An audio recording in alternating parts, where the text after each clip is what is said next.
Apa jadinya sih kalau hidup kita ternyata dikontrol tanpa kita sadari? Nah, halo semuanya. Perkenalkan, nama saya Diwa R. Wiratama dengan NRP 5010231078 dari jurusan Teknik Sistem dan Industri. Nah, hari ini aku mau bahas satu film yang sebenarnya kelihatan simple, tapi sebenarnya punya arti yang mendalam dan relevan banget sama mata kuliah Pancasila. Nah, film apa sih itu? Nah, judulnya The Truman Show. Film ini cerita tentang seorang pria bernama Truman Burbank yang hidupnya ternyata cuma sandiwara. Dari kecil sampai dewasa, semua orang di sekelilingnya adalah aktor. Semua kejadiannya diatur, dan dunianya hanyalah studio raksasa yang dikendalikan seorang produser bernama Christoph. Nah, Truman percaya itu semua nyata, padahal mah enggak. Setiap hari dia hidup dalam kebohongan. Privasinya hilang, kebebasannya diambil, dan ia hanya diperlakukan sebagai hiburan, bukan manusia. Sampai pada suatu saat, akhirnya Truman mulai mempertanyakan hidupnya. Dan di momen itu, dia sadar kebenaran itu harus dicari, bukan diberi begitu saja. Nah, ini bukan cuma film tentang manusia yang terjebak. Ini film tentang kemanusiaan, kebebasan, dan hak untuk memilih hidup sendiri. Nah, sekarang mari coba kita hubungkan dengan nilai-nilai Pancasila.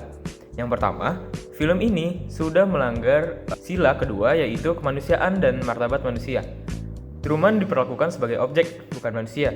Martabatnya dirampas, hak atas kebenaran, privasi, dan kebebasannya dihilangkan. Nah, dalam Pancasila, manusia harus dihargai sebagai makhluk bermartabat.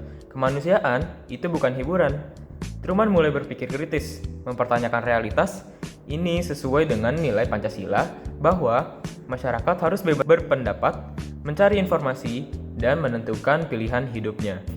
Nah, inilah pentingnya kita belajar tentang kesadaran kritis dalam berdemokrasi. Truman adalah contoh manusia yang akhirnya melek terhadap manipulasi. Christoph berpikir dirinya adalah Tuhan yang bisa mengatur hidup orang lain.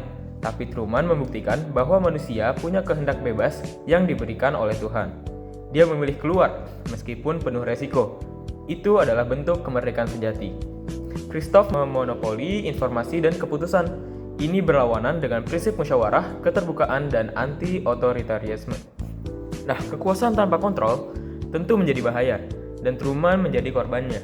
Yang ironis, dunia menonton Truman tanpa peduli bahwa ia juga sebenarnya menderita.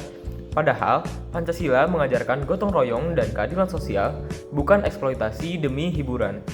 Film ini mengingatkan kita bahwa tanpa empati, masyarakat itu kehilangan kemanusiaannya.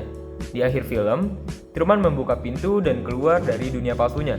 Sebuah simbol kebebasan, simbol kemenangan manusia terhadap kontrol dan kebohongan.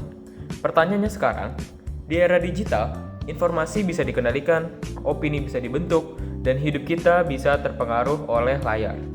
Apakah kita sudah merdeka dalam berpikir atau justru masih seperti Truman?